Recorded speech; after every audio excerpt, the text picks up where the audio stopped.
লিটন, সৌম্য, শান্ত এদের উপরে এবার সামনাসামনি ক্ষোভ ঝেড়েছেন ভক্ত সমর্থকেরা।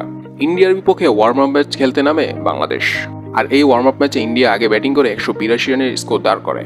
তো আমাদের আশা ছিল বাংলাদেশের ব্যাটসম্যানরা অন্তত এই ওয়ার্ম আপ ম্যাচে নিজেদেরকে মেলে ধরবে, কারণ এই ম্যাচের রেজাল্ট দিয়ে কিচ্ছু যায় আসে না। তো ফ্রিলি অন্তত ব্যাটিং করবে বা আমরা দেখতে পারবো বাংলাদেশের ব্যাটিং।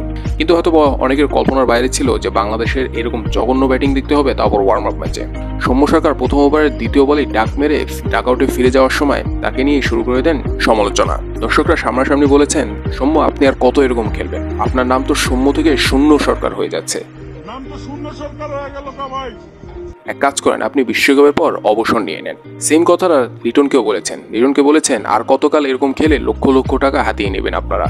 এক কাজ করেন, আপনি অবসর নিয়ে নেন বিশ্বকাপের পরে। আর শান্তকে তো বলেছেন বিশ্বকাপের পর যেন ক্রিকেটের আশপাশও না দেখি আমরা আপনাকে, ক্যাপ্টেন্সি ছেড়ে দিবেন এবং অবসর নিয়ে নেবেন। এরকম ভাবেই নিজেদের ক্ষোভ ঝেড়েছেন ভক্ত সমর্থকেরা।